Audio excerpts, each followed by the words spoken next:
جن سے قید خانے کا ہولناک منظر واضح ہو رہا تھا۔ سپاہی سلطان کو اپنی میت کے لیے آگے بڑھتا چلا جا رہا تھا۔ سلطان بھی تیز تیز قدم اٹھاتے ہوئے اس کے ساتھ ساتھ چل رہے تھے۔ تبھی سلطان کو سامنے کونے میں سپاہیوں کا جمگٹھا سا نظر آیا۔ سلطان بے اختیار تیز تیز قدموں سے اس جمگٹھے کی جانب بڑھے۔ سپاہیوں نے سلطان کو آتا ہوا دیکھ لیا تھا۔ فوراً سپاہی ایک طرف ہو کر انہیں راستہ دینے لگے۔ سامنے کا منظر دیکھ کر سلطان کی آنکھیں پھٹی کی پھٹی رہ گئیں۔ قید خانے کے فرش پر اوندے منہ ایک لاش گری ہوئی تھی۔ دور سے لباس دیکھ کر اندازہ ہو رہا تھا کہ وہ قید خانے کے داروغہ کی لاش ہے۔ سلطان وہاں پہنچ چکے تھے۔ تمام سپاہیوں کا رنگ گڑا ہوا تھا اور وہ سب کے سب پریشان نظروں سے داروغہ کی لاش کو دیکھ رہے تھے۔ سلطان کو دیکھتے ہی سب ہلکی ہلکی سرگوشیاں کرنے لگے۔ خود سلطان کی حالت غیر ہو رہی تھی۔ انہوں نے آگے بڑھ کر لاش کو کندھے سے پکڑ کر سیدھا کیا۔ ایک پل کے لیے وہ ساکت رہ گئے۔ قید خانے کے داروغہ کی لاش ان کے سامنے پڑی تھی۔ صاف ظاہر تھا کہ کسی نے اس کو گلا گونٹ کر مارا ہے۔ اس کی آنکھیں حلقوں سے باہر ابلی پڑی تھیں اور رنگ نیلا پڑا ہوا تھا، جیسے مرنے سے پہلے اسے سانس کی شدید تنگی کا سامنا تھا۔ بے اختیاری سلطان نے اس کی گردن پر سے قمیض ہٹائی۔ گردن پر انگلیوں کے نشانات واضح تھے۔ کسی نے دونوں ہاتھوں سے اس کا گلا گونٹ کر اسے مارا تھا۔ سلطان بونچکا رہ گئے تھے۔ داروغہ ایک طاقتور انسان تھا، مگر نہ جانے کس نے اسے بڑی صفائی سے قتل کر دیا تھا۔ جس شخص نے داروغہ کا گلا گونٹ کر اسے مارا تھا وہ اس سے بھی زیادہ طاقتور اور مہارت رکھنے والا انسان تھا۔ بے اختیار سلطان کی نظریں داروغہ کی میان پر جا پڑی۔ وہ خالی تھی، اس میں کوئی تلوار نہ تھی۔ مارنے والے نے داروغہ کی تلوار بھی غائب کر دی تھی۔ یہ مزید پریشانی کی بات تھی۔ نہ جانے محل میں اب اور کیا ہونے والا تھا۔ سلطان کو بے اختیار پریشانی نے آن گھیرا۔ ایک ٹھنڈی اور گہری سانس لے کر انہوں نے خود پر قابو پانے کی کوشش کی۔ داروغہ کی موت کوئی عام بات نہ تھی، اسے قتل کیا گیا تھا اور قتل کی تحقیقات ہونا ضروری تھا۔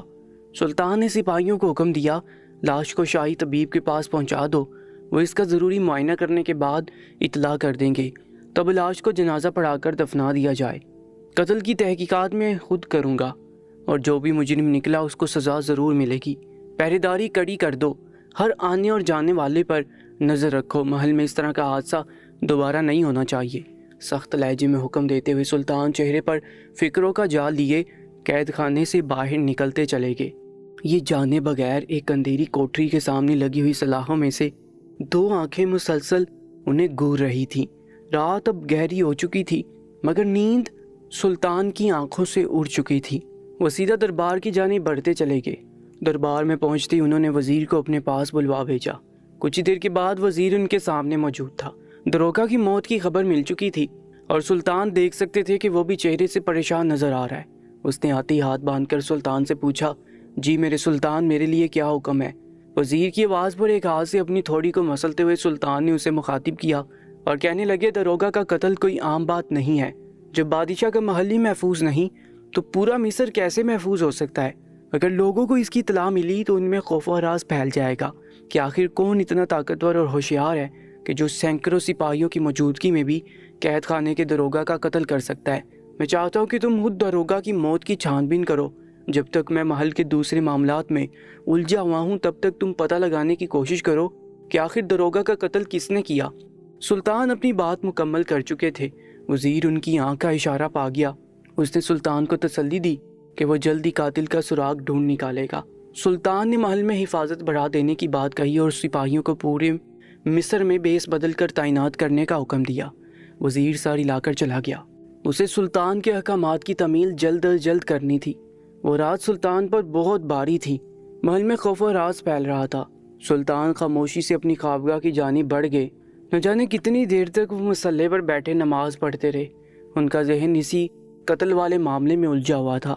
نہ جانے کس وقت انہیں نیند آ گئی، انہیں خبر ہی نہ ہوئی۔ اگلی صبح ان کے لیے بہت پریشان کن ثابت ہونے والی تھی، مگر بدقسمتی سے سلطان اس کے بارے میں کچھ نہیں جانتے تھے۔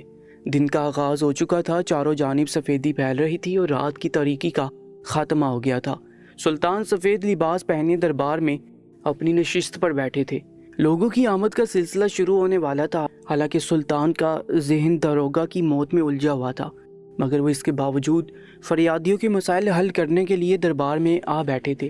ایک ایک کر کے عورتیں دربار میں آ کر بیٹھنے لگی اور باری باری سلطان سے آ کر اپنا مسئلہ بیان کرنے لگی۔ بھیڑ بڑھنے لگی۔ تھوڑی دیر کے بعد دربار عورتوں سے کھچا کھچ بڑھ گیا۔ عورتیں بےتابی سے اپنا اپنا مسئلہ بتانے کے لیے اپنی باری کا انتظار کر رہی تھیں۔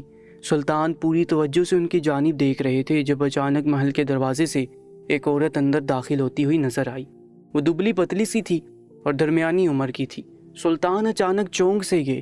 سلطان کے چونکنے کی وجہ سامنے تھی اور عورت کا لباس اس کے مذہب کے بارے میں چیخ چیخ کر بتا رہا تھا۔ اس نے زرد رنگ کا لباس پہن رکھا تھا جسے اس نے اس طرح اپنے اوپر لپیٹا ہوا تھا کہ صاف پتہ چل رہا تھا کہ وہ ہندو مذہب سے تعلق رکھتی ہے۔ سلطان نے نظر سکیڑ کر اس عورت کا جائزہ لیا۔ اس کی مانگ خالی تھی، اس نے سندور نہ بھرا ہوا تھا۔ سلطان کے چہرے پر افسوس سا پھیل گیا اور عورت کے ہاتھوں کانوں میں کسی قسم کا کوئی زیور نہ تھا۔ وہ انتہائی سادگی والے حلیے میں تھی۔ سلطان کو افسوس سا ہونے لگا۔ ہندو مذہب بیوہ عورتوں کے سلسلے میں بہت سخت قوانین رکھتا تھا۔ مر جانے والے کی بیوی چاہے اس کی عمر جتنی بھی ہو اور ساری عمر رنگین کپڑے اور زیورات کو ہاتھ نہ لگا سکتی تھی، اس کے اوپر زندگی اس طرح تنگ کر دی جاتی تھی کہ وہ خود بخود موت کی دعائیں مانگنے لگتی۔ اس عورت کی عمر اچھی خاصی تھی۔ سلطان کو دیکھ کر اندازہ ہو رہا تھا کہ اسے بیوہ ہوئے کافی وقت ہو چکا ہے۔ اس کی آنکھوں کے نیچے نظر آنے والی جڑیاں اور چہرے کی زرد رنگت بنا کہی سلطان کو بہت کچھ بتا رہی تھی۔ وہ خاموشی سے عورتوں کے بیچ میں آ کر بیٹھ گئی۔ سلطان جس عورت کی بات سنتے اس کا دھیان بھٹک کر بار بار اسی عورت کی طرف جاتا رہا۔ بےتاب نظروں سے سلطان کی جانب دیکھتی اور ادھر ادھر نظریں دوڑانے لگتی۔ یوں لگ رہا تھا کہ جیسے اسے کوئی بہت ہی خاص کام ہے، اسے جیسے واپس جانے کی بھی جلدی ہو رہی تھی۔ سلطان نے ایک نظر دوڑائی۔ دربار میں اس سے پہلے آنے والی بہت سی عورتیں تھیں، مگر نہ جانے کہ سلطان کے دل نے کہا کہ انہیں اس عورت کی بات پہلے سننی چاہیے۔ انہوں نے اپنے سامنے بیٹھی ہوئی عورتوں سے کچھ انتظار کرنے کو کہا۔ عورتیں خاموشی سے پیچھے ہو کر بیٹھ گئی۔ سلطان کے سامنے اب جگہ خالی تھی۔ سلطان نے اس عورت کی جانب دیکھا، وہ سلطان کی طرف ہی دیکھ رہی تھی۔ سلطان نے ہاتھ کے اشارے سے انتہائی احترام کے ساتھ اس عورت کو اپنے سامنے آ کر بیٹھنے کے لیے کہا۔ عورت کے چہرے پر تشکرانہ تاثر پھیل گیا۔ کچھ ہی دیر کے بعد وہ دھیرے دھیرے چلتے ہوئے سلطان کے عین سامنے آ کر بیٹھ گئی اور اپنے دوپٹے کا پلو اپنے منہ میں اٹکا لیا۔ سلطان نے اسے مخاطب کیا اور بولے، کیا بات ہے عورت، تو کچھ پریشان دکھائی دے رہی ہے، بار بار دروازے کی جانب بھی پلٹ کر دیکھتی ہے، جیسے تمہیں واپس جانے کی بھی جلدی ہے۔ اگر تمہاری ایسی کوئی مجبوری ہے جس کی وجہ سے تم زیادہ دیر یہاں نہیں ٹھہر سکتی تو بلا خوف مجھے اپنی پریشانی کے بارے میں بتاؤ، میں تمہاری مدد کرنے کی کوشش ضرور کروں گا۔ عورت نے چونک کر سلطان کی جانب دیکھا، جیسے سلطان کے باپ لینے پر سخت حیران ہو رہی ہو۔ اسے حیرت سے اپنی جانب دیکھتا پا کر سلطان نے پھر سے اپنا سوال دہرایا۔ اب کی بار اس عورت نے اپنے تاثرات کو سنبھال لیا تھا۔ وہ سیدھا ہو کر بیٹھ گئی اور کہنے لگی، میں بہت مجبور ہو کر آپ کے پاس آئی ہوں۔ سلطان، میرے مذہب کے پیشواؤں کو اگر علم ہو گیا کہ میں مدد مانگنے کے لیے ایک مسلمان حاکم کے پاس گئی ہوں تو یقیناً میری شامت آ جائے گی، مگر اس کے باوجود میں جانتی ہوں کہ جو میری مشکل ہے اس کا حل صرف آپ ہی نکال سکتے ہیں، کیونکہ آپ ہمارے ملک کے حکمران ہیں۔ نہ صرف یہ بلکہ آپ بے حد ذہین اور عقل مند بھی ہیں۔ جو میرا مسئلہ ہے اس کے لیے ایسی ہی ذہانت اور عقل مندی کی ضرورت ہے جو آپ کے پاس ہے۔ آپ کے علاوہ کوئی میرا مسئلہ حل نہیں کر سکتا۔ اپنے خدا کے واسطے میری مدد کیجیے۔ بولتے بولتے عورت کی آواز بھر آئی تھی اور وہ ایک دم سے رونے لگی۔ سلطان پریشان سے ہو کے اتنا تو وہ پہلے ہی سمجھ چکے تھے کہ عورت کسی شدید پریشانی کی وجہ سے ان کے پاس آئی ہے، مگر جس طرح وہ عورت بات کے دوران رونے لگی تھی سلطان کو اندازہ ہو گیا تھا کہ بہت گمبھیر حالت ہے۔ سلطان نے اسے تسلی دیتے ہوئے کہا، فکر مت کرو میری بہن، جو تمہارا مسئلہ ہے میں اسے حل کرنے کی پوری کوشش کروں گا۔ میں مسلمانوں سمیت اس ملک کے رہنے والے ہر شخص کا سلطان ہوں اور تم سب کی مدد کرنا مجھ پر فرض ہے، اس لیے بلا جھجک مجھے اپنا مسئلہ بتاؤ۔ سلطان کے پرزور اصرار کو اس عورت نے محسوس کر لیا تھا، مگر اب وہ ہچکیوں کے ساتھ رو رہی تھی۔ روتے روتے اچانک اس نے ایک ہاتھ کی پشت سے اپنی آنکھوں کو صاف کیا اور بھرائی ہوئی آواز میں بولی، یہ سلطان، میری لکشمی گم ہو گئی ہے۔ میں نے ہر جگہ ڈھونڈ لیا مگر مجھے میری لکشمی واپس نہیں ملی۔ آپ کو اپنی عزت اور مرتبے کا واسطہ مجھے میری لکشمی ڈھونڈ کر لا دیجیے، اس کے بغیر میری زندگی بالکل بیکار ہے۔ سلطان کا ماتھا ٹھنکا، ان کے ماتھے پر بل پڑ گئے۔ ایک لمحے کے اندر ہی پریشانی کی ایک تیز لہر ان کے اندر پھیل گئی۔ شاید لکشمی اس عورت کی بیٹی تھی جو گم ہو گئی تھی۔ سلطان جانتے تھے کہ بیڑیوں سے بڑے اس معاشرے میں ایک لڑکی کا گم ہو جانا ایک ماں کے لیے کس قدر تکلیف دہ ثابت ہو سکتا ہے۔ سلطان نے عورت کے سر پر ہاتھ رکھتے ہوئے اسے تسلی دی اور بولے، فکر مت کرو میری بہن، میں تمہاری بیٹی کو ڈھونڈنے کی پوری کوشش کروں گا۔ مجھے یہ بتاؤ کہ آخری دفعہ تمہاری بیٹی لکشمی کہاں گئی تھی، یا وہ گھر میں سے کہیں کھو گئی تھی؟ اس کی عمر کیا تھی؟ سلطان نے پے در پے اس عورت سے کئی سوالات کر ڈالے، مگر وہ عورت تو پھٹی پھٹی نظروں سے سلطان کو دیکھے جا رہی تھی۔ سلطان مزید بھی کچھ بولنے کا ارادہ رکھتے تھے، مگر اچانک اس عورت نے اپنا ہاتھ اٹھایا اور زور سے بولی، نہیں نہیں سلطان، آپ کو کوئی غلط فہمی ہوئی ہوگی، لکشمی میری بیٹی نہیں ہے، میری تو صرف ایک ہی بیٹی ہے اور اس کا نام رادھا ہے۔ لکشمی تو دراصل… اتنا کہتے وہ عورت خاموش ہو گئی۔ سلطان کے چہرے پر حیرت پھیل گئی، اگر وہ لکشمی اس عورت کی بیٹی نہیں تو پھر کیا تھی؟ سلطان کو اب الجھن سی ہونے لگی تھی۔ انہوں نے سوالیہ نظروں سے اس عورت کو دیکھا اور پوچھا، اگر لکشمی تمہاری بیٹی نہیں ہے تو وہ کون تھی؟ اس کے ساتھ تمہارا کیا رشتہ ہے؟ سلطان کے سوال پر اس عورت کے چہرے پر ذرا گھبراہٹ سی پھیل گئی۔ اس نے آس پاس دیکھا اور پھر سرگوشی کے انداز میں سلطان سے کہنے لگی، دراصل سلطان، لکشمی میری مرغی کا نام ہے، وہ کھو گئی ہے اور میں اسے ڈھونڈنے میں ناکام ہوں۔ بولتے بولتے اس عورت کی آواز بھر آئی۔ اچانک پورا دربار کہکوں سے گونج اٹھا۔ اس عورت کی بات سن کر تمام عورتیں منہ پر ہاتھ رکھ کر ہنس رہی تھیں۔ کچھ عورتیں تو دبی دبی سرگوشیاں بھی کرنے لگی تھیں۔ شکایت کرنے آنے والی ہندو عورت روحان سی ہو گئی۔ اس نے شکایتی نظروں سے سلطان کی جانب دیکھا، مگر سلطان تو خود بڑی مشکل سے اپنی مسکراہٹ روک رہے تھے، مگر انہوں نے تنبیہی نظروں سے دربار میں موجود تمام عورتوں کی جانب دیکھا۔ عورتوں کی ہنسی اسی وقت رک گئی اور دربار میں پھر سے خاموشی چھا گئی۔ شکایت کرنے والی عورت اب سلطان کو مسلسل دیکھ رہی تھی، ان سے کہہ رہی تھی کہ میری مدد کیجیے۔ سلطان، لکشمی میری مرغی کا نام ہے، چوری ہو گئی ہے، مجھے اپنی مرغی سے بے حد پیار ہے اور میں اس کی گمشدگی برداشت نہیں کر سکتی، میری مدد کیجیے اور مجھے میری لکشمی ڈھونڈ کر لا دیجیے۔ سلطان کو اس عورت سے ہمدردی سی محسوس ہو رہی تھی۔ وہ جتنا سمجھ رہے تھے کہ اس عورت کا مسئلہ نہ جانے کتنا بڑا ہوگا، وہ اتنی ہی معمولی سی بات کر دی تھی، مگر سلطان نہیں جانتے تھے کہ وہ مصیبت کی کس سرے کو چھیڑنے جا رہے ہیں۔ لا علمی میں ہی انہوں نے اس عورت سے لکشمی کے متعلق مزید سوالات پوچھے۔ اب کی بار عورت ذرا گھبرا گئی اور جب وہ بولی تو اس کی آواز پست سی تھی۔ دراصل سلطان، کل رات میرے گھر میں چوری ہوئی ہے، 2 ڈاکو میرے گھر میں داخل ہو گئے تھے، انہوں نے اندھیرے میں حملہ کیا، مگر میری آنکھ کھل گئی، میں نے شور مچا دیا جس کی وجہ سے وہ کچھ نہ چرا سکے، مگر بھاگتے بھاگتے وہ میری لکشمی کو اٹھا کر لے گئے جو میری سب سے قیمتی متاع ہے۔ عورت مزید بولے جا رہی تھی، مگر سلطان کو اندازہ ہو گیا تھا کہ وہ عورت اپنی کھوئی ہوئی مرغی کو لے کر پریشان ہے، شاید وہ اس مرغی کے انڈے بیچ کر گزارا کیا کرتی تھی، یا پھر ویسی اس عورت کو اپنی پالتو مرغی سے بے حد پیار تھا۔ سلطان نے تسلی دینے والے انداز میں اسے مخاطب کیا اور بولے، فکر مت کرو، میں تمہارا سلطان ہوں، میں تمہارے نقصان کی بھرپائی ضرور کروں گا۔ ڈاکو تمہارے گھر سے صرف مرغی چرا کر لے گئے، میں اپنی پوری کوشش کروں گا کہ جلد میں ڈاکوؤں کے اس گروہ تک پہنچ جاؤں جو رات کے اندھیرے میں لوگوں کے گھروں پر حملہ کرتا ہے، مگر عین ممکن ہے کہ وہ اب تک اس مرغی کو ذبح کر کے کھا چکے ہوں، اس لیے میں تمہیں اس مرغی کی قیمت ادا کر دیتا ہوں۔ سلطان کی بات مکمل ہوتے ہی اس عورت نے یکدم اپنا ہاتھ اٹھایا اور بولی، نہیں سلطان، مجھے ٹالنے کی کوشش مت کیجیے، مجھے میری مرغی ہر حال میں واپس چاہیے، مجھے اس کی قیمت سے کوئی سروکار نہیں ہے، مجھے آپ کی مدد چاہیے، مجھے ان ڈاکوؤں کے قبضے سے میری لکشمی چھڑا کر دے دیجیے۔ عورت نے ایک ہی رٹ پکڑ لی تھی۔ سلطان کو ذرا الجھن سی ہونے لگی۔ دربار میں بیٹھی ہوئی ساری عورتیں اب بیزار نظروں سے اس عورت کی جانب دیکھ رہی تھیں جو ایک چھوٹی سی مرغی کے لیے سب کا وقت ضائع کر رہی تھی۔ دھیرے دھیرے عورتیں اب اس عورت کو ٹوکے دینا شروع ہو گئی تھی کہ وہ جلد اپنی بات پوری کرے اور سلطان کے پاس سے اٹھ جائے۔ سلطان نے محسوس کر لیا تھا کہ دربار میں عورتیں بے چین ہو رہی ہیں، اس لیے انہوں نے اس عورت کو تسلی دی کہ وہ جلد اس کی لکشمی تلاش کر کے اس تک پہنچا دیں گے۔ عورت امید بھری نظروں سے سلطان کو دیکھے جا رہی تھی۔ یقین نہ تھا، مگر پھر بھی اس نے سلطان کی بات پر اعتبار کر لیا اور خاموشی سے دربار سے چلی گئی۔ سلطان بھی دوسری عورتوں کی جانب متوجہ ہو گئے۔ انہوں نے ایک بیکار مسئلے میں کافی وقت لگا دیا تھا، مگر وہ یہ نہیں جانتے تھے کہ یہ بیکار مسئلہ ان کے آنے والے دن برباد کرنے والا ہے۔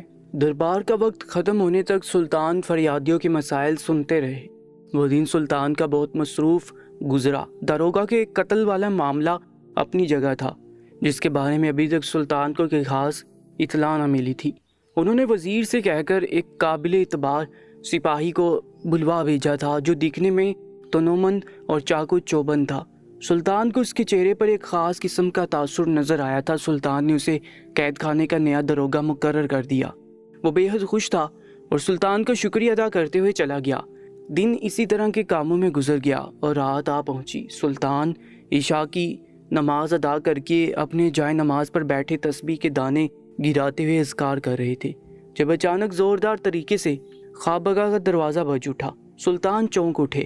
محل میں سب جانتے تھے کہ رات کی عبادت کے دوران سلطان کو کسی کا دخل انداز ہونا پسند نہیں۔ ایسے میں صرف وہی افراد ہی خوابگاہ پر دستک دیا کرتے تھے جنہیں سلطان سے انتہائی اشد کام ہوتا تھا، یہاں تک کہ سلطان کی زوجہ بھی شدید ضرورت کے بغیر سلطان کی خوابگاہ کا دروازہ بجایا کرتی تھی۔ تو پھر یہ اس وقت کون تھا؟ سلطان کے ذہن میں یہی سوچ جاگ اٹھی۔ تسبیح ہاتھ میں پکڑے انہوں نے اٹھ کر خوابگاہ کا دروازہ کھولا۔ سامنے وزیر پریشان صورت لیے کھڑا تھا۔ اسے دیکھ کر سلطان چونک اٹھا۔ وہ کہہ رہا تھا، دخل اندازی کے لیے معذرت چاہتا ہوں سلطان، مگر میں سخت مجبور ہو کر آپ کا دروازہ بجانے کے لیے آیا ہوں۔ آپ کو میرے ساتھ نیچے دربار میں آنا پڑے گا۔ سلطان وزیر کے انداز پر حیران تھے، مگر انہوں نے کوئی سوال جواب کرنا مناسب نہ سمجھا اور چپ چاپ وزیر کے ساتھ ساتھ دربار کی جانب بڑھنے لگے۔ کچھ ہی دیر کے بعد سلطان دربار میں داخل ہو رہے تھے۔ جو ہی انہوں نے قدم اندر رکھا بری طرح سے چونک اٹھے۔ مشعل کی روشنی میں دربار کے اندر کا منظر نیم روشن تھا۔ سامنے وہ عورت کھڑی تھی جو آج دن میں لکشمی کی گمشدگی کی شکایت لے کر آئی تھی۔ سلطان کے ماتھے پر بل پڑ گئے۔ وہ عورت رات کے اس پہر محل کے اندر کیا کر رہی تھی؟ سلطان کی سوچ شاید وزیر نے پڑھ لی تھی۔ اس نے سلطان کی جانب جھک کر ہلکی سی سرگوشی کی اور کہنے لگا، اے سلطان، یہ عورت ذہنی مریضہ معلوم ہوتی ہے۔ آدھی رات کو آ کر محل کے باہر چیخو پکار کر رہی تھی کہ اس کی سلطان سے ملاقات کروائی جائے۔ جب میں آپ کو بلانے جا رہا تھا تو یہ بار بار میری منتیں کر رہی تھی کہ ایک بار سلطان کو بلا دیں تاکہ میں ان سے لکشمی کی تلاش کے متعلق پوچھ سکوں۔ کیا پتہ میری لکشمی انہوں نے ڈھونڈ نکالی ہو۔ وزیر کی بات سن کر سلطان نے ایک ٹھنڈی سانس لی۔ عورت کے چہرے پر پریشانی نظر آ رہی تھی۔ سلطان خود پر قابو پاتے ہوئے آگے بڑھے تو وہ عورت لپک کر ان کے سامنے آ گئی اور پوچھنے لگی، اے سلطان، کیا میری لکشمی مل گئی؟ صبح سے لے کر اب تک یقیناً آپ نے اسے ڈھونڈ نکالا ہوگا۔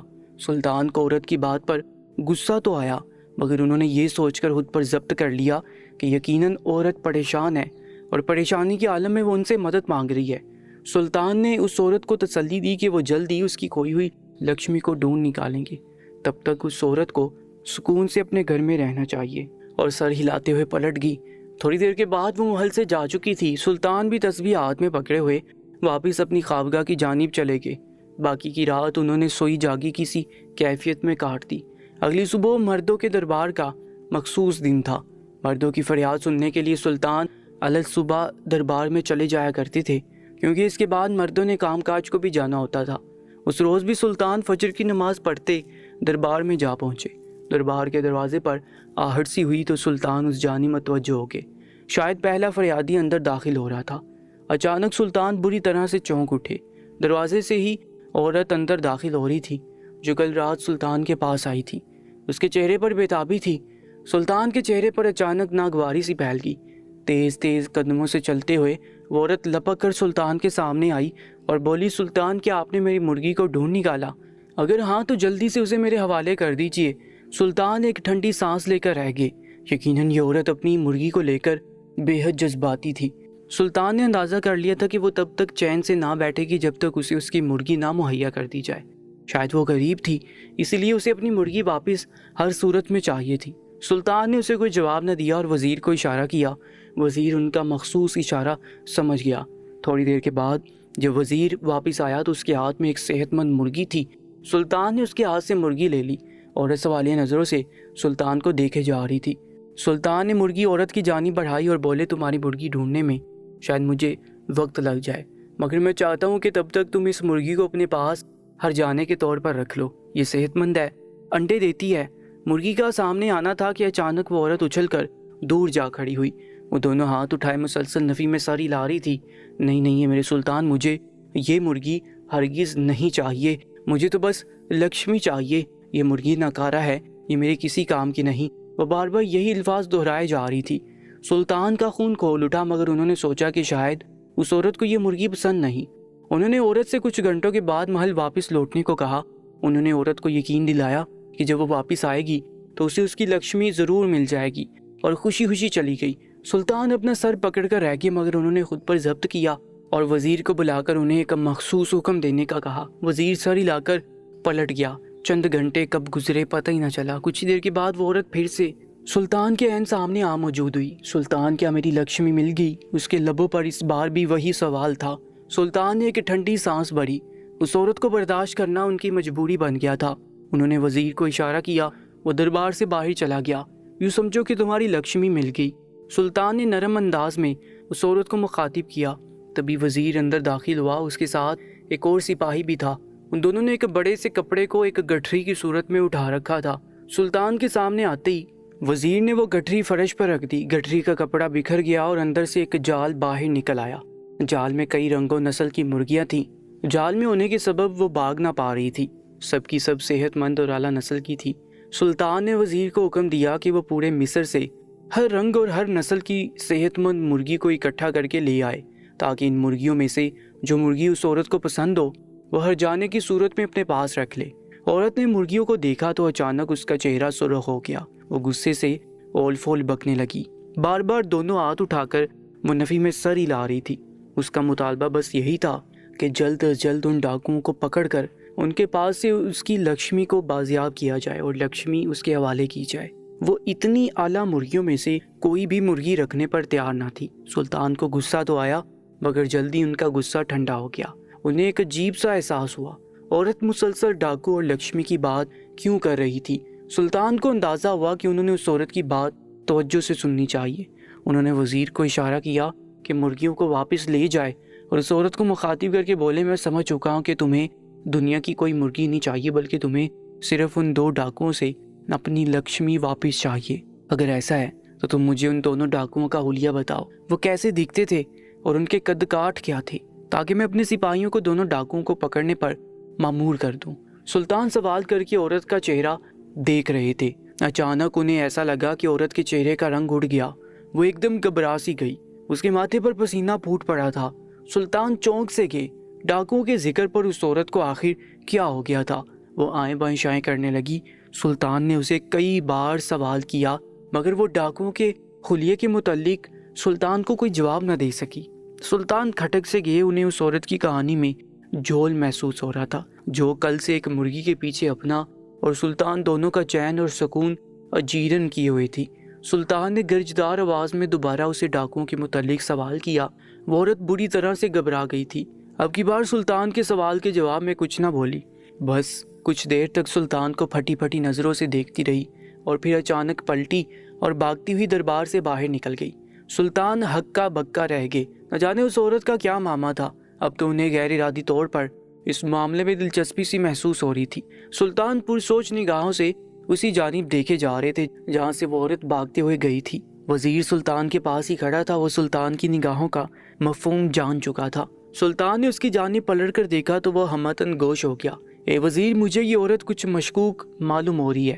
نہ جانے کیوں میرا دل مسلسل یہ گواہی دے رہا ہے کہ مجھے اس عورت کا اچھے طریقے سے جائزہ لینا چاہیے۔ میں چاہتا ہوں کہ تم مجھے اس عورت کے گھریلو حالات معلوم کر کے بتاؤ۔ کیا کچھ ایسا ہے جسے جاننے کی ہمیں ضرورت ہے؟ سلطان گہرے لہجے میں بول رہے تھے۔ وزیر سر ہلا کر پلٹ گیا۔ کچھ ہی دیر کے بعد اس نے 2 سپاہیوں کو اس عورت کی نگرانی پر مامور کر دیا تھا۔ وہ دن خاموشی سے گزر گیا اور مرغی لینے کے لیے وہ عورت دربار میں دوبارہ نہ آئی۔ اگلے دن وزیر دربار کے بعد سلطان کے پاس کھڑا تھا۔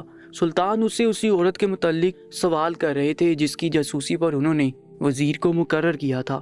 اے سلطان، آپ کے حکم کے عین مطابق ایک انتہائی چلاک سپاہی نے اس عورت کے گھر کی نگرانی کی ہے، مگر اس کے بقول اس کے گھر میں ایسا کچھ نہیں ہے جو نظروں میں آنا ضروری ہے۔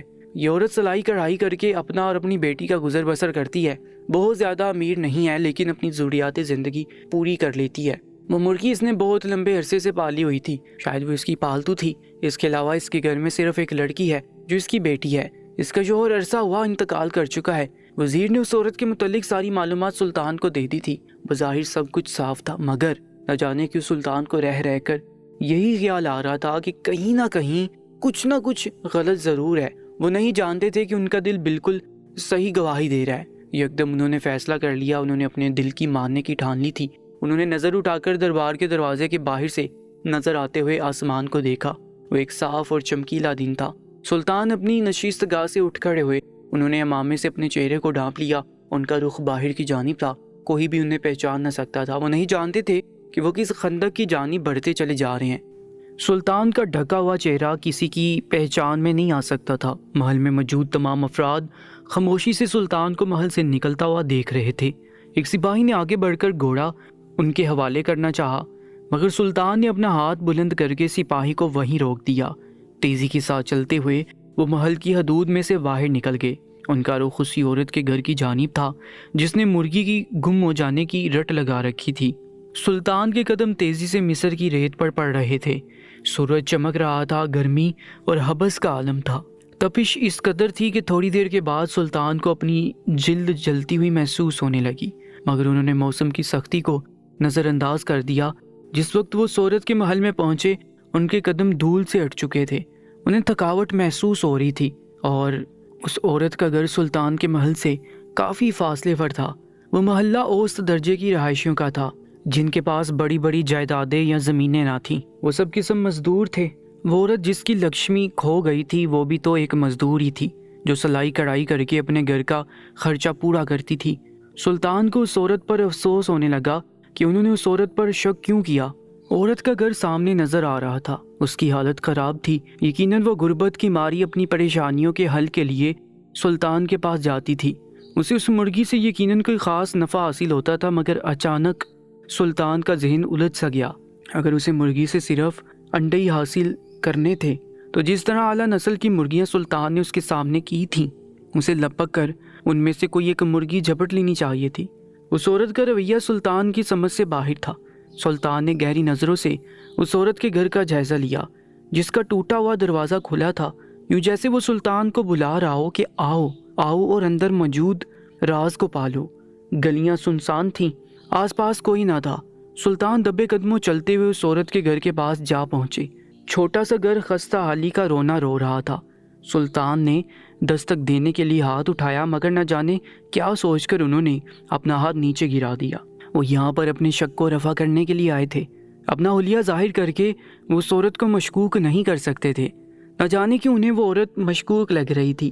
سلطان نے طائرانہ نگاہ آس پاس ڈالی، وہاں کوئی نہ تھا۔ بغیر اجازت کسی کے گھر میں داخل ہونا درست نہ تھا، مگر سلطان کی نیت کچھ اور تھی۔ وہ اس عورت کے گھر صرف تحقیق کرنے کی غرض سے آئے تھے۔ وہ یہ جاننا چاہتے تھے کہ آیا اس عورت کے بیان میں کوئی جھول تو نہ تھا۔ سلطان نے اپنا دل کڑا کیا اور ایک ہاتھ سے دروازے کو ہلکا سا دھکیلا۔ معمولی سی چرچراہٹ کے ساتھ دروازہ کھلتا چلا گیا۔ سامنے 2 کمروں اور چھوٹے سے صحن پر مشتمل اس عورت کا گھر تھا۔ گھر میں ایک جانب ایک بکری بندھی ہوئی تھی۔ شاید یہ عورت جانوروں کو پالنے کی شوقین تھی۔ سلطان نے خاموشی سے گھر کے اندر قدم رکھ دیا۔ بظاہر تو دیکھنے پر محسوس ہو رہا تھا جیسے گھر کے اندر کوئی نہ تھا۔ سلطان نے طائرانہ نظروں سے پورے گھر کا جائزہ لے ڈالا۔ گھر تھا ہی کتنا، ایک ہی نظر میں سلطان کو گھر کی ایک ایک چیز دکھائی دے گئی۔ ایک کمرے کا دروازہ ہلکا سا بند تھا۔ نہ جانے سلطان کو ایسا محسوس ہوا کہ اس کمرے میں کوئی ہے۔ سلطان بغیر راہٹ پیدا کیے ذرا سا اندر داخل ہوئے۔ کچن خالی تھا۔ غسل خانے اور سامنے بنی ہوئی جگہ میں بھی کوئی نہ تھا۔ سلطان ابھی دبے قدموں تھوڑا سا اور چلے ہی تھے کہ اچانک وہ بری طرح سے چونک اٹھے۔ ان کے کانوں میں سسکی کی آواز پڑی۔ سسکی کی آواز کسی لڑکی کی تھی۔ سلطان گھبرا کر پلٹے اور آس پاس دیکھنے لگے۔ وہاں کوئی نہ تھا۔ سسکی کی آواز اس کمرے سے آ رہی تھی جس کا دروازہ ذرا سا بند تھا۔ سلطان شش و پنج میں پڑ گئے۔ انہیں آگے بڑھ کر دیکھنا چاہیے یا نہیں؟ ان کے ذہن میں ابھی یہی سوال چل رہے تھے کہ اچانک سسکیوں کی آواز میں شدت آ گئی۔ اندر کمرے میں جو کوئی بھی تھی اب وہ پھوٹ پھوٹ کر رو رہی تھی۔ سلطان کو شدید پریشانی نے آ گھیرا۔ لڑکی کے رونے میں اس قدر درد تھا کہ سلطان کو اپنا دل کٹتا ہوا محسوس ہو رہا تھا۔ وہ یہ بھول گئے کہ اس وقت وہ کسی کے گھر میں بغیر اجازت داخل ہوئے ہیں۔ انہوں نے اپنے چہرے پر نقاب باندھ رکھا تھا اور اس وقت وہ بدلے ہوئے بیس میں ہیں۔ نہ جانے کون سی طاقت نے ان کے قدموں کو آگے بڑھا دیا اور انہوں نے لپک کر کمرے کا بھیڑا ہوا دروازہ کھول دیا۔ چھوٹا سا کمرہ تھا جس کے ایک کونے میں لگ کر ایک لڑکی بیٹھی تھی۔ اس نے گھٹنوں میں اپنا سر دیا ہوا تھا۔ چھوٹا سا کمرہ تھا اور دیوار کے ساتھ ٹیک لگائے بری طرح سے رو رہی تھی۔ اس کے کھلے بال اس کی پشت پر بکھرے ہوئے تھے۔ اس کی رونے کی آواز میں لمحہ بلمحہ شدت آ رہی تھی۔ دیکھے بغیر ہی سلطان کو اندازہ ہو گیا تھا کہ وہ لڑکی بے حد حسین ہے۔ سلطان نے جان لیا تھا کہ اس کی عمر تقریباً 17-18 سال کی تھی۔ سلطان شدید پریشانی کا شکار ہو گئے۔ پہلے وہ عورت جو ایک مرغی کی خاطر روزانہ سلطان کے دربار میں جا پہنچتی تھی، جس کی فرمائش اس قدر عجیب تھی کہ خود سلطان کو چل کر اس کا جائزہ لینے کے لیے یہاں آنا پڑا تھا۔ اور اب گھر کے اندر ایک لڑکی جو اس طرح سے رو رہی تھی کہ نہ جانے اس کے ساتھ کیا ہو گیا ہے۔ سلطان اسی شش و پنج میں تھے کہ اس لڑکی کو مخاطب کریں یا نہ، کہ اچانک جیسے اس لڑکی نے محسوس کر لیا کہ کمرے میں کوئی داخل ہوا ہے۔ اس نے اچانک سر اٹھا کر سامنے دیکھا، وہ بلا کی حسین تھی۔ آنسوؤں نے اس کے چہرے پر نقش و نگار بنائے تھے، اس کا پورا چہرہ آنسوؤں سے بھیگا ہوا تھا۔ سلطان کو دیکھتی اس کی بڑی بڑی آنکھیں بے یقینی میں پھیل گئی۔ سلطان گھبرا سے گئے، وہ اس چیز کی توقع ہی نہیں کر رہے تھے۔ ابھی وہ سوچ ہی رہے تھے کہ اب کیا کریں کہ اچانک لڑکی کے منہ سے ایک چیخ برآمد ہوئی۔ ایک کے بعد دوسری اور دوسری کے بعد تیسری لڑکی نے زور زور سے چیخنا چلانا شروع کر دیا۔ سلطان کے چہرے کو دیکھتے ہوئے لڑکی بے حد خوفزدہ ہو رہی تھی، اس کا رنگ زرد پڑ رہا تھا۔ دونوں ہاتھوں سے خود کو چھپاتے ہوئے وہ مسلسل سلطان کو دیکھ کر چیخ چلا رہی تھی۔ سلطان بری طرح سے گھبرا گئے۔ انہوں نے اپنے ہاتھ اٹھا کر اس لڑکی کو سمجھانا چاہا کہ وہ اسے نقصان پہنچانے کے لیے گھر میں نہیں آئے، مگر لڑکی کے چیخنے چلانے میں مزید شدت پیدا ہو گئی تھی۔ اچانک ہی وہ اپنی جگہ سے اٹھ کھڑی ہوئی۔ ایک لمحے کے لیے اس نے چیخنا بند کیا، لیکن اگلی پل سلطان کے سر پر گویا آسمان ٹوٹ پڑا۔ لڑکی نے اپنا سر دونوں ہاتھوں سے پکڑ کر زور سے دیوار پر دے مارا تھا۔ غنیمت تھا کہ اس کا سر پھٹا نہیں، بلکہ سلطان ہکا بکا رہ گئے۔ سلطان کو دیکھ کر وہ مسلسل چیخ چلا رہی تھی اور خود کو نقصان پہنچانے کی کوشش کر رہی تھی۔ سلطان سمجھ گئے کہ یقیناً یہ اس وجہ سے ہے کہ وہ ایک اجنبی کو اپنے کمرے میں برداشت نہیں کر پا رہی۔ سلطان نے بے اختیار زور سے چلا کر کہا، رک جاؤ، اپنے آپ کو نقصان مت دو۔ میں یہاں پر تمہیں نہیں بتا سکتا کہ میں کون ہوں، لیکن میرا یقین کرو، میں تمہیں کوئی نقصان نہیں پہنچاؤں گا، تمہیں مجھ سے کوئی خطرہ نہیں ہے۔ سلطان گھبرا کر بولے چلے جا رہے تھے۔ لڑکی ایک لمحے کے لیے چپ ہوئی۔ اس نے مڑ کر سلطان کو دیکھا، اس کی آنکھوں میں خوف ہی خوف تھا اور چہرے پر بے یقینی پھیلی تھی۔ سلطان پھٹی آنکھوں سے اس لڑکی کو تکے جا رہے تھے۔ انہیں محسوس ہوا کہ شاید لڑکی پر ان کی بات کا اثر ہوا ہے۔ سلطان مطمئن ہو گئے، مگر اگلی پل لڑکی نے پھر سے اپنا سر زور سے دیوار پر دے مارا اور وہ اپنے ناخنوں سے دیوار پر کھرونچے ڈال رہی تھی اور مسلسل چیخ چلا رہی تھی۔ سلطان بری طرح سے گھبرا گئے۔ انہیں یقین تھا کہ اگر یہ اسی طرح چیخ چلاتی رہی تو یقیناً باہر سے کوئی آ جائے گا اور وہ یہی سمجھے گا کہ سلطان نے اس لڑکی کے ساتھ کچھ غلط کرنے کی کوشش کی ہے۔ وہ لمحہ فیصلے کا تھا۔ لڑکی شدید ذہنی پریشانی کا شکار لگ رہی تھی، مگر سلطان آگے بڑھ کر اس کی پریشانی دور نہیں کر سکتے تھے۔ وہ سلطان تھے، مگر اس وقت انہوں نے اپنا چہرہ چھپا رکھا تھا۔ سلطان نے آؤ دیکھا نہ تاؤ اور اپنا قدم کمرے کی چوکھٹ سے باہر رکھ دیا۔ اگلی پل وہ تیزی سے عورت کے گھر سے باہر نکل آئے۔ گلیوں میں ابھی تک سناٹا تھا، شاید کوئی بھی لڑکی کی چیخیں سن کر اس جانب متوجہ نہ ہوا تھا۔ سلطان کا سانس بری طرح پھولا ہوا تھا۔ وہ تیزی سے ایک جانب کو بھاگ کر چلے جا رہے تھے۔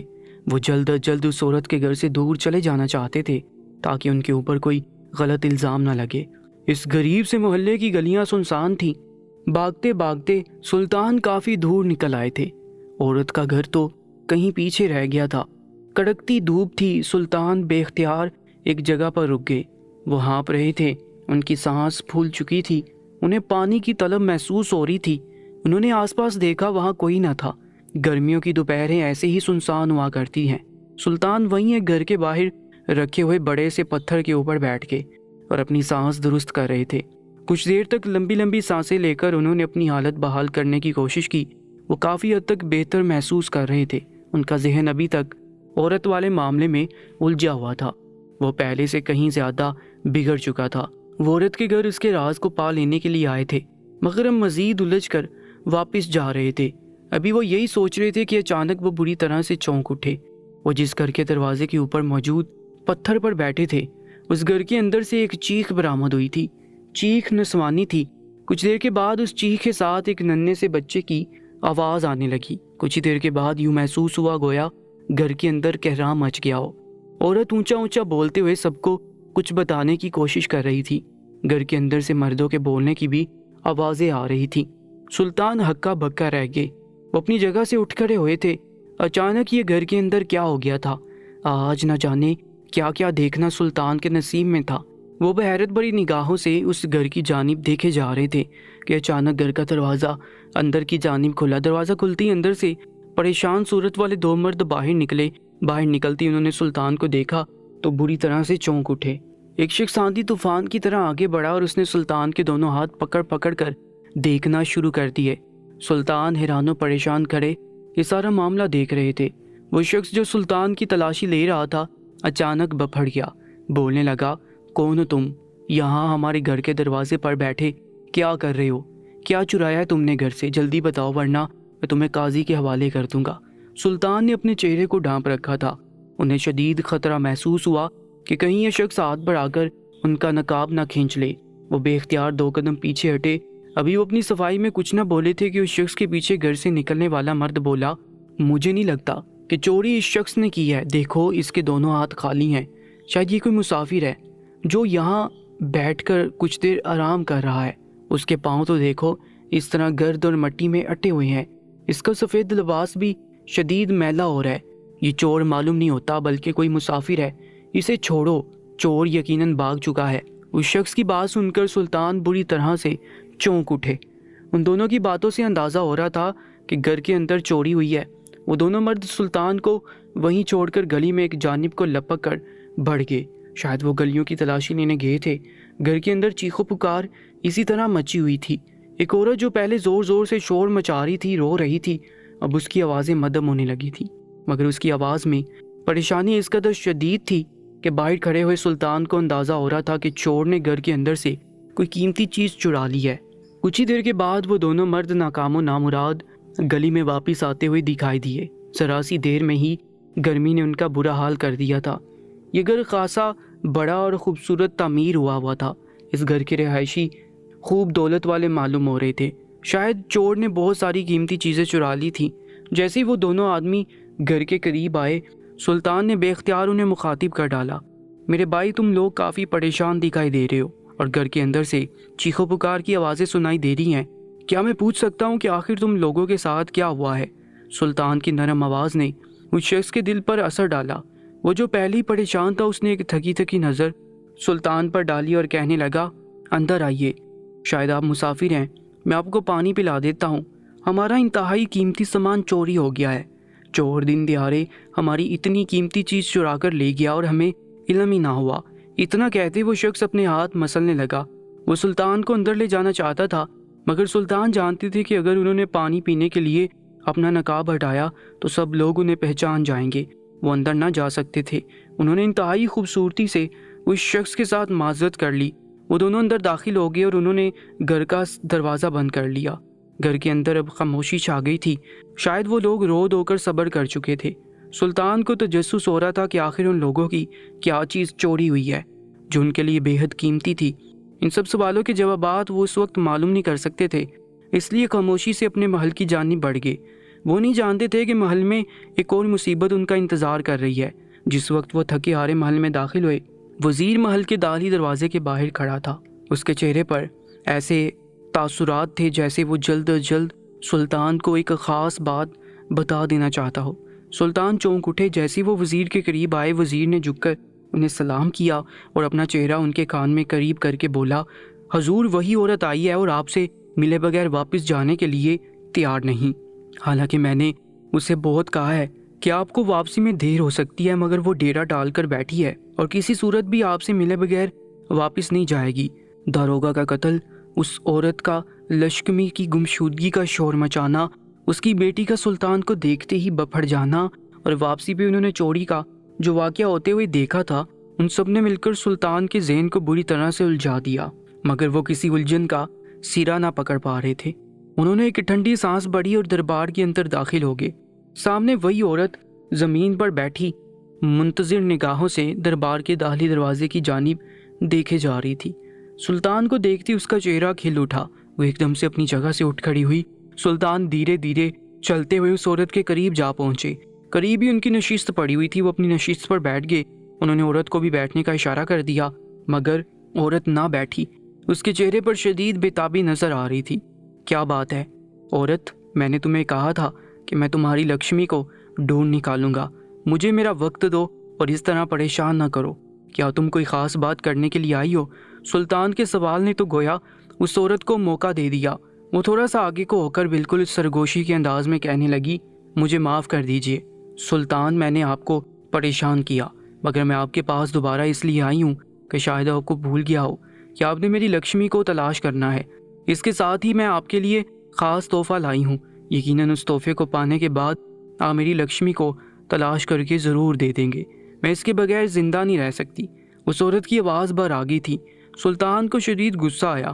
عورت کی بیٹی کو سلطان نے جس حال میں دیکھا تھا، سلطان کو یقین تھا کہ اس کے ساتھ کوئی بہت برا حادثہ ہوا ہے یا پھر وہ شدید طور پر بیمار تھی، مگر اس عورت کو اپنی بیٹی کی بجائے اپنی ایک مرغی کی فکر پڑی ہوئی تھی۔ سلطان نے ایک دفعہ بھی اس کے منہ سے اپنی بیٹی کے بارے میں کوئی بات نہ سنی تھی۔ انہیں شدید غصہ آیا، مگر انہوں نے اپنے غصے پر قابو پا لیا، اور جب وہ بولے تو ان کی آواز بالکل ٹھنڈی تھی۔ ٹھیک ہے، بتاؤ تم مجھے کیا بتانا چاہتی ہو؟ سلطان کے سوال پر اس عورت نے پیچھے چھپایا ہوا ہاتھ سامنے کیا۔ سلطان چونک اٹھے۔ اس کے ہاتھ میں سرخ رنگ کی ایک پوٹلی سی تھی جسے اس نے بہت مضبوطی سے تھام رکھا تھا، جیسے اس پوٹلی کے اندر کوئی بہت ہی قیمتی چیز تھی۔ سلطان کے دیکھتے دیکھتے اس عورت نے وہ پوٹلی زمین پر الٹ دی۔ سلطان کی آنکھیں ایک لمحے کے لیے خرا ہو گئیں، کیونکہ پوٹلی میں سے سینکڑوں کی تعداد میں چاندی کے سنہرے سکے برآمد ہوئے تھے، جو اس وقت زمین پر سلطان کے سامنے بکھرے ہوئے تھے۔ سلطان کی آنکھیں بے یقینی سے پھیل گئیں۔ ایک عورت جو مزدوری کر کے اپنا اور اپنی بچی کا پیٹ پالتی تھی، اس کے پاس چاندی کے سکے اتنی بڑی تعداد میں کیسے تھے، اور وہ یہ سکے لے کر سلطان کے پاس کیوں آئی تھی؟ سلطان حیران نظروں سے اس عورت کو دیکھ رہے تھے۔ جب وہ بولی، اے سلطان، یہ معمولی سا نذرانہ میری طرف سے قبول کیجئے۔ یہ چاندی کے 1000 سکے ہیں جو میں نے سالوں سے سنبھال کے رکھے ہیں۔ میں آپ کی نظر کرتی ہوں، آپ اسے تحفہ سمجھ کر قبول کیجئے اور جلد میری لکشمی کو تلاش کیجئے۔ بات کرتے ہوئے عورت کی آنکھ سے ایک آنسو ٹپکا، جسے عورت نے جلدی سے رگڑ کر صاف کر لیا۔ سلطان کو عجیب سا محسوس ہوا، اور جب بھی لکشمی کی بات کرتی تھی اس کے چہرے پر ایک قربناک سا تاثر پھیل جاتا۔ سلطان کبھی چاندی کے سکوں کو دیکھتے اور کبھی اس عورت کو۔ وہ کبھی بھی اس رشوت کو قبول نہ کر سکتے تھے، مگر نہ جانے کہ انہیں محسوس ہوا کہ اگر انہوں نے اس عورت کو اس کے سکے واپس دیے تو وہ ان پر اپنا یقین کھو دے گی۔ اس لمحے میں سلطان نے فیصلہ کیا کہ وہ اس عورت کی لکشمی کو ضرور ڈھونڈ نکالیں گے۔ سلطان نے ایک ٹھنڈی سانس لی اور عورت سے کہا، فکر مت کرو، میں نے تمہارا دیا ہوا نذرانہ قبول کیا، اب مجھے ان ڈاکوں کے حلیے کے بارے میں بتاؤ۔ سلطان کے سوال پر وہ عورت ایک لمحے کے لیے گھبرا گئی، مگر دوسرے پل اس نے خود پر قابو پایا اور سلطان کو ڈاکوں کے حلیے کے بارے میں بتانے لگی۔ سلطان ماتھے پر بل لیے بڑی دیر تک توجہ کے ساتھ سنتے رہے۔ جب عورت نے بات مکمل کر لی تو سلطان نے اسے یقین دلایا کہ وہ جلد اس کی مرغی کو ڈھونڈ نکالیں گے، اور سلطان کا شکریہ ادا کرتے ہوئے چلی گئی۔ سلطان نے وزیر کو بلا کر چاندی سمیٹ کر واپس پوٹلی میں ڈالنے کو کہا۔ وزیر نے ان کے حکم کی تعمیل کی تو سلطان نے وزیر کو ان سکوں کو حفاظت سے رکھ دینے کے لیے کہا۔ وہ چاہتے تھے کہ جس وقت وہ مرغی کو ڈھونڈ کر اس عورت کے حوالے کریں تو ساتھ ہی یہ سکے بھی اس کو واپس کر دیں۔ وزیر سر ہلا کر چلا گیا۔ دربار میں سلطان تنہا رہ گئے۔ ان کا ذہن کئی معاملات میں الجھ چکا تھا، مگر اس سے پہلے انہیں انتہائی اہم کام کرنا تھا۔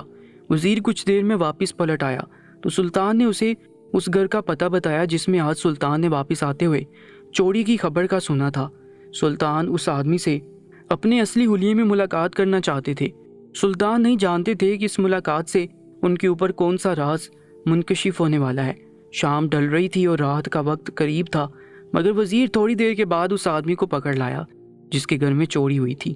یہ وہی آدمی تھا جس نے سلطان کی تلاشی لی تھی اور ان سے پانی پینے کا کہا تھا۔ پریشان نظروں سے ادھر ادھر دیکھتے ہوئے وہ شخص جس وقت سلطان کے سامنے آ کر کھڑا ہوا، سلطان مسکرا دیے۔ وہ نہیں جانتے تھے کہ کچھ دیر پہلے اس نے خود سلطان سے ملاقات کی تھی۔ سلطان تو ایک بات اور نہیں جانتے تھے، یہ شخص انہیں جو کچھ بتانے والا تھا وہ سلطان کی نیندیں اڑانے کے لیے کافی تھا۔ سلطان نے اس آدمی کی جانب دیکھا اور بولے، بتاؤ اے نوجوان، مجھے یہ اطلاع ملی ہے کہ آج دن دہاڑے تمہارے گھر میں چوری ہو گئی ہے اور ڈاکو نے کسی قیمتی چیز کو تمہارے گھر سے اٹھا لیا ہے۔ مجھے تفصیل سے بتاؤ کہ آخر آج دوپہر کو کیا ہوا تھا، چور کیا چیز اٹھا کر لے گئے تھے، اور کیا تم میں سے کسی نے چوروں کو دیکھا تھا؟ سلطان کے سوال کے جواب میں وہ شخص جسے ابھی وزیر پکڑ کر لایا تھا شدید مغموم ہو گیا تھا۔ اس کے چہرے کے تاثرات سے ایسا لگ رہا تھا جیسے چوری کے اس ذکر سے اسے شدید تکلیف ہو رہی ہو۔ سلطان انتظار کر رہے تھے کہ وہ ان کی بات کا جواب دے۔ اس شخص نے اپنی جیب سے رومال نکالا اور اپنے ماتھے پر آیا ہوا پسینہ صاف کیا۔ رومال واپس رکھتے ہوئے اس نے ایک گہری سانس لی اور سلطان کو دیکھ کر بولا، اے سلطان، آپ کو کوئی غلط فہمی ہوئی ہے، میرے گھر کوئی چوری نہیں ہوئی، کسی نے یقیناً آپ کو کوئی غلط اطلاع دی ہے۔ سلطان بری طرح سے چونک اٹھے۔ وہ شخص ٹھنڈے اور مضبوط لہجے میں بول رہا تھا کہ اس کے گھر چوری نہیں ہوئی، حالانکہ سلطان خود گواہ تھے کہ آج دوپہر کو اس کے گھر میں خوب کہرام مچ گیا تھا کہ ایک شخص کوئی قیمتی چیز لے کر گھر سے چلا گیا ہے۔ سلطان بے یقینی سے اس شخص کو تکے جا رہے تھے۔ انہیں سمجھ نہیں آ رہی تھی کہ یہ شخص آخر سلطان سے جھوٹ کیوں بول رہا ہے۔ وہ شخص خاموش نظروں سے اب سلطان کو دیکھے جا رہا تھا۔ سلطان کو یک لخت شدید غصہ آیا۔ وہ شخص جھوٹ کیوں بول رہا تھا؟ سلطان نے اپنے غصے پر قابو پاتے ہوئے گرجدار آواز میں اسے مخاطب کیا، جھوٹ بولنے کی ضرورت نہیں ہے، میں خود اس واقعے کا چشم دیدہ گواہ ہوں۔ تمہیں یہ پوچھنے کی ضرورت نہیں کہ مجھے کس نے اس بات کی اطلاع دی یا مجھے کس طرح پتہ چلا، مگر یہ حقیقت ہے کہ آج دن میں تمہارے گھر چوری ہوئی ہے۔ اب تم مجھے بتاؤ کہ ڈاکو نے تمہارے گھر سے کیا چرایا ہے، اور اگر تم نے کچھ چھپانے کی کوشش کی تو میں یہی خیال کروں گا کہ تم ڈاکوؤں کے ساتھی ہو اور ان کو بچانے کی کوشش کر رہے ہو، لہٰذا میں تمہیں پکڑ کر جیل خانے میں ڈال دوں گا۔ سلطان کی آواز میں اس قدر غصہ تھا کہ وہ شخص گڑبڑا کر رہ گیا۔ وہ کچھ بولنے کی کوشش کرتا لیکن اس کے لب کپ کپا کر رہ جاتے۔ وہ پھر خاموش ہو جاتا۔ بڑی دیر تک وہ گویا اپنے آپ سے جنگ کرتا رہا۔ آخر کار اس نے ایک ٹھنڈی سانس لی اور بولا، جی ہاں، یہ سلطان، آپ نے بالکل صحیح سنا ہے، آج دوپہر واقعی میں میرے گھر میں چوری ہوئی ہے، مگر میں کس منہ سے آپ کو بتاؤں کہ چور میرے گھر سے کیا چرا کر لے گئے ہیں؟ جس کو بھی بتاؤں گا وہ کبھی یقین نہیں کرے گا کہ دن دہاڑے کئی لوگوں کی موجودگی میں ڈکیت کس طرح ہمارے گھر میں آ گھسے اور چرا کر لے کر گئے بھی تو کیا، بس ایک معمولی سی چیز۔ اس آدمی کی آواز میں بہت مایوسی تھی۔ سلطان چونک اٹھے۔ اتنے عالی شان گھر میں چوری کرنے کے لیے ڈکیت آئے تو ایک معمولی سی چیز چرا کر کیوں لے کر گئے، اور چرایا بھی تو آخر کیا؟ یہ سوال سلطان کے ذہن میں جاگ رہا تھا۔ شاید اس شخص نے سلطان کے چہرے کے زاویوں سے پہچان لیا تھا کہ وہ اس کی بات سے مطمئن نہیں ہو رہے، اس لیے اس نے تھوڑی دیر توقف کے بعد پھر سے سلطان کو کہا، جی ہاں، یہ سلطان ایک بے حد معمولی چیز چرا کر لے کر گئے ہیں وہ ڈکیت، ایک پرانا سا کمبل، جیسے چھوٹے نومولود بچوں کے کمبل ہوتے ہیں، مگر بدقسمتی سے وہ معمولی کمبل صرف لوگوں کے لیے معمولی تھا۔ میرے اور میری بیوی کے لیے اس کمبل سے بڑھ کر قیمتی کوئی چیز نہیں۔ ہم دونوں اولاد سے محروم ہیں۔ اللہ نے آج سے کئی برس پہلے ہمیں ایک پیاری سی بیٹی عطا کی تھی، جس کی پیدائش سے ہم دونوں بے حد خوش تھے۔ ہمیں لگتا تھا گویا زندگی جنت بن گئی ہے، مگر نہ جانے قسمت کو کیا منظور تھا۔ چند دن بیمار رہ کر ہماری وہ بیٹی پیدائش کے کچھ عرصے بعد ہی چل بسی۔ اس کی نشانیوں میں سے ہمارے پاس صرف وہی ایک کمبل بچا تھا، گلابی رنگ کا وہ کمبل، جسے میری بیوی میری بیٹی کے اوپر ڈال دیا کرتی تھی۔ ہم نے اس کمبل کو آج تک نہیں دھویا، کیونکہ اس کمبل میں سے میری بیٹی کی خوشبو چھپی ہوئی تھی۔ میرے محلے کے سبھی لوگ جانتے تھے کہ میں اور میری بیوی اس کمبل سے کتنا لگاؤ رکھتے تھے۔ نہ جانے ان بدبخت ڈاکوؤں کو اسی کمبل میں کیا نظر آیا کہ انہوں نے پورے گھر میں صرف وہی ایک کمبل چرا لیا، جسے دیکھ دیکھ کر میں اور میری بیوی اپنی بیٹی کو یاد کیا کرتے تھے۔ بولتے بولتے اس شخص کی آنکھوں میں آنسو آ گئے۔ سلطان کا دل کٹ کر رہ گیا، مگر ان کے سامنے ایک بہت بڑا سوال منہ پھاڑے کھڑا تھا۔ اپنی جان پر کھیل کر ڈکیتی کرنے والے ڈاکوؤں کو چھوٹے سے کمبل میں کیا دلچسپی تھی؟ یقیناً اس سب کے پیچھے بھی کوئی بہت بڑا راز تھا۔ یکدم سلطان کے سر میں درد کی ایک شدید لہر اٹھی۔ ایک کے بعد ایک کر کے معاملات الجھتے چلے جا رہے تھے۔ ایک ہاتھ سے اپنے سر کو دباتے ہوئے سلطان اسی بارے میں سوچ رہے تھے کہ اچانک انہوں نے چونک کر سر اٹھایا۔ اس آدمی سے ڈاکوؤں کے حلیے کے متعلق پوچھنا تو بھول ہی گئے تھے۔ میرے بھائی، مجھے افسوس ہے کہ اللہ نے تمہاری گود بڑھ کر تمہاری بیٹی واپس لے لی، مگر اللہ کی مصلحتیں ہم میں سے کوئی نہیں جان سکتا۔ تم اپنا دل بڑا کرو، مگر سوچ کر مجھے یہ بتاؤ کہ کیا گھر میں ان ڈاکوؤں کو کسی نے دیکھا تھا، اور اگر ہاں تو ان کا حلیہ کیسا تھا؟ سلطان کی بات پر اس شخص نے اپنی آنکھوں میں آئے ہوئے آنسوؤں کو صاف کیا۔ کچھ دیر وہ خود پر قابو پانے کی کوشش کرتا رہا اور پھر بولا، جی ہاں سلطان، ڈاکوؤں سے میری مڈبیر ہوئی تھی۔ دراصل ہوا یوں تھا کہ میں اور میری بیوی شدید گرمی کی وجہ سے کمرے کے اندر آرام کر رہے تھے۔ میرا چھوٹا بھائی والدہ کے ساتھ ان کے کمرے میں آرام کر رہا تھا۔ گھر بڑا ہے اور اس میں کئی کمرے بنے ہوئے ہیں، نہ جانے کس وقت وہ بدبخت ڈاکو گھر کے اندر کود کر اندر داخل ہو گیا اور کمبل ہمارے کمرے میں رکھا ہوتا تھا۔ نہ جانے گہری نیند کا اثر تھا یا کیا کہ ہم دونوں کو محسوس نہ ہوا کہ کوئی دروازہ کھول کر ہمارے کمرے میں داخل ہوا ہے، مگر اتفاقاً چور جس وقت کمبل اٹھا کر بھاگ رہا تھا اس کا پاؤں کسی چیز سے ربٹ کر الجھ پڑا اور وہ نیچے جا گرا۔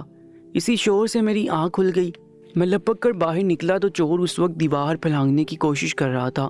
میں نے اس کے ہاتھ میں گلابی کمبل دیکھ لیا تھا۔ میں نے اسے دیکھتے ہی شور مچا دیا۔ تبھی اس نے پلٹ کر مجھے دیکھا اور میں نے اس کا چہرہ دیکھ لیا، مگر اگلی پل وہ دیوار سے کود کر گلی میں بھاگ گیا تھا۔ نہ جانے کتنی دیر میں ساکت و جامد اپنی جگہ پر کھڑا رہا، مجھ میں ہلنے کی بھی سکت باقی نہ رہی تھی۔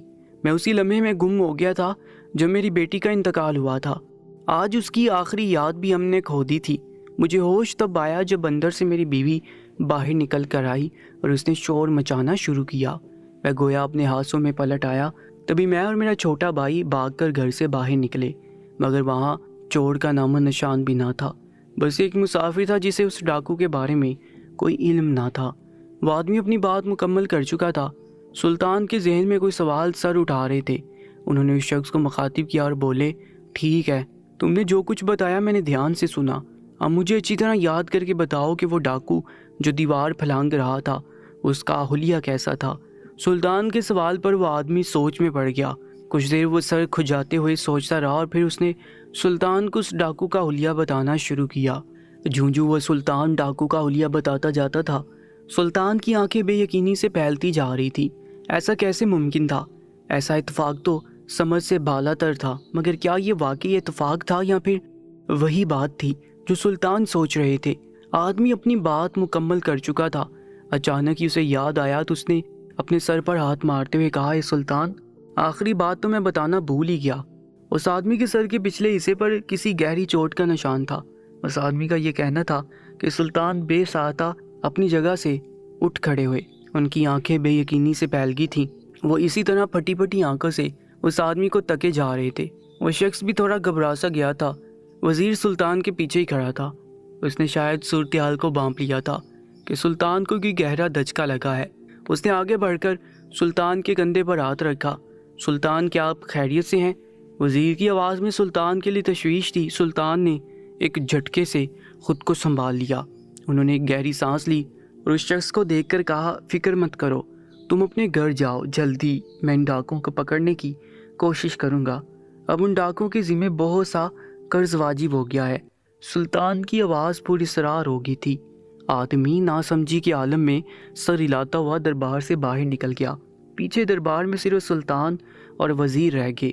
وزیر بھی متفکر نظروں سے سلطان کو دیکھے جا رہا تھا۔ سلطان اپنی نشست گاہ پر بیٹھے اور انہوں نے دونوں ہاتھوں میں اپنے سر کو گرا لیا۔ کیا بات ہے سلطان، آپ کس بات کو لے کر اس قدر پریشان ہو گئے ہیں؟ وزیر کے سوال پر سلطان نے سر اٹھا کر اسے دیکھا۔ ان کی آنکھوں میں سرخی تھی۔ اے وزیر، کیا تم نے ٹھیک سے سنا؟ اس شخص نے کیا کہا؟ اس شخص نے ڈاکوں کا جو حلیہ بیان کیا وہ بالکل ویسا ہی ہے جیسا اس عورت نے بتایا تھا۔ اس عورت کے بتائے ہوئے حلیے کے مطابق ڈاکو کے سر کے پچھلے حصے میں گہری چوٹ کا نشان ہے۔ وہی ڈاکو جس نے اس کے گھر سے لکشمی نامی مرغی چلا لی ہے۔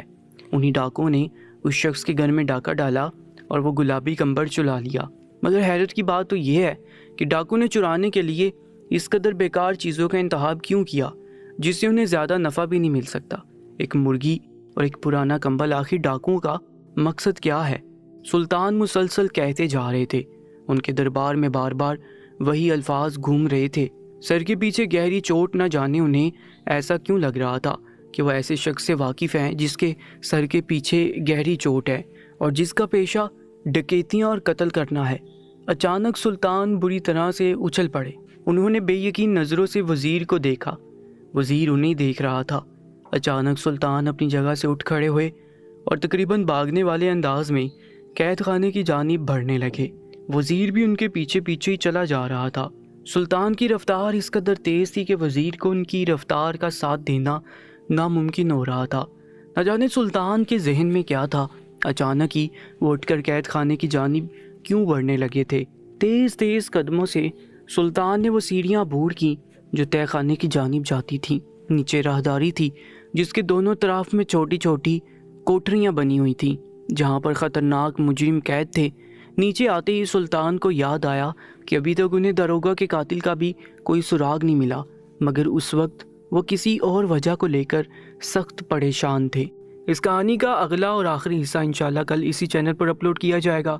جن دوستوں نے ابھی تک ہمارے چینل کو سبسکرائب نہیں کیا تو وہ پلیز کمنٹ سیکشن میں اپنا نام لکھیں اور ہمارے چینل کو سبسکرائب کر دیں۔